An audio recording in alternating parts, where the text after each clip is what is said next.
नमस्कार दोस्तों, कलयुग के चमत्कार संतों की वाणी में आप सबका स्वागत है। आज हम जानेंगे मार्गशीर्ष मास की दूसरी कहानी, जिसमें हम बताएंगे और सुनेंगे कि काल से कौन जीता है, यानी कि समय से कौन जीत सकता है। विधि के विधान को टाला नहीं जा सकता, होनी तो होकर ही रह सकती है। इस मर्म को बताती एक धार्मिक कहानी आइए सुनते हैं। मानव जीवन में समय, परिस्थिति और स्थान बड़ी भूमिका अदा करते हैं। कई बार जो कुछ भी घटित होना होता है, उसी के अनुरूप परिस्थितियां बनती चली जाती हैं। कलयुग में एक ही चक्रवर्ती सम्राट हुए हैं और वो थे सम्राट विक्रमादित्य। उनके बारे में तो सभी जानते हैं, जिनके नाम से भारतवर्ष में विक्रम संवत की शुरुआत हुई थी। विक्रमादित्य एक बहुत ही पराक्रमी, विद्वान, कुशल, प्रजापालक, धर्मज्ञ और परोपकारी राजा थे। राजा विक्रमादित्य अपनी प्रजा को पुत्र की तरह प्यार करते थे और रात में वेश बदलकर प्रजा के हालात और कुशल क्षेम जानने के लिए नगर भ्रमण हेतु जाया करते थे। एक बार यूं ही राजा विक्रमादित्य वेश बदलकर देर रात्रि में नगर भ्रमण करने के लिए निकले। भ्रमण करते करते अमृत वेले का समय हो गया। पांव फटने लगे थे, यानी कि पांव थक गए थे। भोर के समय में राजा विक्रमादित्य नगर की परिक्रमा वाले मार्ग से गुजर रहे थे। मार्ग के दूसरी ओर घना जंगल शुरू हो रहा था। अचानक राजा ने देखा, एक नौजवान लकड़हारा कंधे पर कुल्हाड़ी लिए जंगल में प्रवेश कर गया और लकड़ी काटने के लिए एक ऊंचे वृक्ष पर चढ़ गया। तत्काल ही राजा विक्रमादित्य ने देखा कि एक भयानक रीछ दौड़ा आया और उसी वृक्ष पर चढ़ने लगा जिस पर वह नौजवान लकड़हारा लकड़ी काट रहा था। रीछ को वृक्ष पर चढ़ते देखकर राजा को बड़ा अचंभा हुआ, क्योंकि दोस्तों, शायद आपको पता हो या ना हो, रीछ तो वृक्ष पर कभी नहीं चढ़ सकता। उस नौजवान लकड़हारे ने जब रीछ को अपनी ओर आते देखा तो उसके हाथ पांव फूल गए। भय के कारण उसके हाथ से वृक्ष की टहनी छूट गई और पृथ्वी पर गिरकर उसके प्राण पखेरु उड़ गए। तब रीछ वृक्ष से नीचे उतरा और राजा के देखते ही देखते उसने एक सुंदर लड़की का रूप धारण कर लिया और जंगल के समीप ही स्थित एक कुएं की जगत पर, यानी कि उसकी मुंडेर पर बैठ गई। राजा दूर खड़ा ये बहुत ही हैरानी से सारा सीन देख रहा था और सोच रहा था कि ये लड़की बना हुआ रीछ अब क्या करेगा। थोड़ी ही देर में राजा के दो सिपाही जो रात को गश्त पर थे उधर से आ निकले और इत्तेफाक से वे दोनों सिपाही आपस में सगे भाई थे। छोटे भाई की नज़र जब कुएं की मुंडेर पर बैठी उस सुंदर लड़की पर पड़ी तो बड़े भाई से बोला, देख भाई, कितनी सुंदर लड़की बैठी है, मेरा मन कर रहा है कि मैं इससे विवाह कर लूं। बड़े भाई ने जब उस लड़की को देखा तो वह भी उससे शादी करने के इच्छुक हो उठा। वह बोला, बड़े भाई के होते हुए छोटा भाई कैसे विवाह कर सकता है? बड़ा होने के नाते पहले मेरी है, इसलिए इससे विवाह तो मैं ही करूँगा। तब छोटा भाई बोला कि इसे तो पहले मैंने देखा है, इसलिए इससे विवाह मैं ही करूँगा। तब बड़ा भाई बोला कि हम तो व्यर्थ ही झगड़ रहे हैं, क्यों ना हम इस लड़की से ही पूछ लें कि ये हम दोनों में से किसे पसंद करेगी। जिसे भी ये पसंद करेगी वही इससे विवाह कर लेगा। इस प्रकार आपस में फैसला करके दोनों भाई उस लड़की के पास पहुंचे। बड़े भाई ने उस लड़की से प्रश्न किया, हे सुंदरी, आप कौन हो और यहाँ पर निर्जन स्थान पर क्या कर रही हो? वह लड़की बोली, मैं पास ही के गांव में रहती हूँ और अपने पति की तलाश में निकली हूँ। तब छोटा भाई बोला, तुम्हारा पति कहाँ है? तुम चाहो तो उसे ढूंढने में हम तुम्हारी सहायता कर सकते हैं। तब वह लड़की बोली, अभी तो मैं कुंवारी हूँ और किसी योग्य वर की तलाश में निकली हूँ। तब छोटा भाई बोला कि हम दोनों भाई भी अभी कुंवारे हैं, यदि तुम चाहो तो हम में से किसी एक के साथ विवाह कर सकती हो। लड़की बोली, मैं तुम दोनों में से एक से विवाह कर लूँगी, लेकिन मेरी एक शर्त है। दोनों भाई बोले, क्या शर्त है तुम्हारी? लड़की बोली, तुम दोनों में से जो ज़्यादा बहादुर होगा उसी से मैं विवाह करूँगी। इतना सुनते ही दोनों भाई स्वयं को एक दूसरे से श्रेष्ठ करने के लिए और उससे शादी की इच्छा रखते हुए आपस में युद्ध करने लगे। लड़ते लड़ते दोनों भाइयों ने तलवारें निकाल ली और अपने आप को श्रेष्ठ साबित करने के लिए वे दोनों लड़ने लगे और उनकी तलवारें एक दूसरे के आर पार हो गई। इस प्रकार तरफ तरफ कर दोनों भाइयों ने अपने प्राण त्याग दिए। तब वह लड़की जोर से हंसी और उठकर एक दिशा की ओर चल पड़ी। ये लड़की, जो कि एक छलावा था, अब क्या करेगी, ऐसा सोचते हुए राजा विक्रमादित्य भी थोड़ी थोड़ी दूरी रखते हुए उस लड़की के पीछे चल दिए। अब तक सूर्य भगवान भी पूर्ण रूप से उदय हो चुके थे। हर तरफ रोशनी हो चुकी थी, रात का अंधेरा जा चुका था। परंतु सम्राट विक्रमादित्य एक रीछ के वृक्ष पर चढ़ने और फिर से एक सुंदर लड़की का रूप बदलने की विचित्र घटना और उसके बाद दोनों भाइयों की मौत देखकर अपनी सुध बुध खो बैठे थे। उन्हें तो अपनी भूख प्यास व राजपाट के विषय का कुछ भी ध्यान ना रहा। उन्हें सिर्फ यही ध्यान था कि उस रहस्यमयी सुंदर लड़की के बारे में जानना चाहे। उसकी जिज्ञासा उन्हें उसके पीछे पीछे ले जा रही थी। अतः वह उस सुंदर लड़की का सावधानीपूर्वक दूरी बनाकर पीछा करते करते लगभग 200 कदम आगे चलने के बाद राजा विक्रमादित्य की हैरानी की सीमा ना रही जब देखते ही देखते उस सुंदर लड़की ने एक जहरीले नाग का रूप धारण कर लिया। वह जहरीला नाग अब बड़ी तेजी से आगे बढ़ने लगा। कुछ दूर आगे चलकर एक नदी बह रही थी। वह भयानक जहरीला नाग नदी किनारे पहुंचकर कुछ क्षण रुका और राजा विक्रमादित्य के देखते ही देखते नदी में कूद गया। नदी के बीचों बीच एक नाव चल रही थी जिसमें 20-25 लोग सवार थे। वह जहरीला नाग उस नाव की ओर बढ़ने लगा। सम्राट विक्रमादित्य किनारे पर खड़े हुए ये सब कुछ देख रहे थे।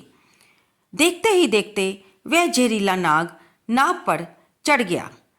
नाग पर नजर पड़ते ही सभी प्राणी इधर उधर भागने लगे और नाव में भगदड़ मच गई। अपनी जान बचाने के लिए कुछ लोग नाव से पानी में कूद पड़े। उनमें से जो लोग तैरना जानते थे वे तो तैरकर नदी से बाहर आ गए और जो तैरना नहीं जानते थे वे सभी लोग पानी में डूबकर मर गए। थोड़ी देर बाद वह नाग नदी से बाहर निकला और नदी के किनारे किनारे आगे बढ़ने लगा। सम्राट विक्रमादित्य उसके पीछे पीछे चलने लगे। राजा विक्रमादित्य उसके पीछे पीछे चलने लगे। कुछ दूर जाकर राजा विक्रमादित्य को एक बार फिर आश्चर्यचकित होना पड़ा, क्योंकि उस नाग ने एक बार फिर अपना रूप बदला। अब वह वृद्ध ब्राह्मण के रूप में था। राजा विक्रमादित्य ने सोचा, अब इस रहस्यमयी प्राणी के विषय में जानकारी लेने का उचित अवसर है, क्योंकि इस समय ये एक वृद्ध ब्राह्मण के रूप में है और इससे मैं सुगमता से पूछ सकता हूँ कि ये कौन है। ये सोचकर राजा विक्रमादित्य शीघ्रता से उस रहस्यमयी ब्राह्मण की ओर बढ़ने लगे और तेज तेज कदमों से उसके पीछे चलते चलते उस वृद्ध ब्राह्मण के पास पहुंच गए और उसे हाथ जोड़कर प्रणाम किया। वृद्ध ब्राह्मण ने भी हाथ उठाकर उन्हें आशीर्वाद दिया और उनका अभिवादन स्वीकार किया। तब राजा विक्रमादित्य ने उनसे पूछा, आप कौन हैं? वह बोला, तुम्हें दिखाई नहीं देता, ब्राह्मण हूँ। राजा बोला, आप असत्य बोल रहे हैं, आप ब्राह्मण तो नहीं हो। तब राजा विक्रमादित्य ने उन्हें सारी बात बताई कि वह उनका पीछा कर रहे थे। वह बोला, तो फिर तुम ही बता दो मैं कौन हूँ। राजा बोला, तुम वो नहीं हो जो नज़र आ रहे हो। वह बोला, मैं जो कुछ भी हूँ आपको इससे क्या लेना देना, आप अपने काम से काम रखो और अपना रास्ता नापो।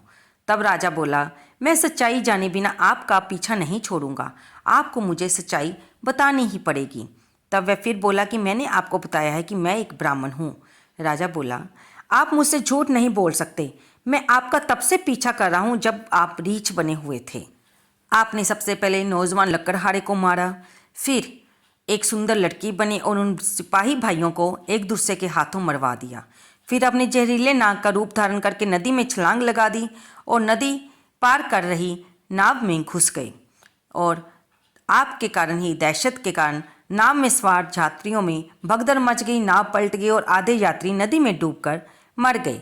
अब आपने वृद्ध ब्राह्मण का रूप धारण किया हुआ है, कृपया मुझे सीधी तरह से आप सच सच बता दीजिए कि आप कौन हैं। मुझे में बहुत ही जिज्ञासा उत्पन्न हो रही है।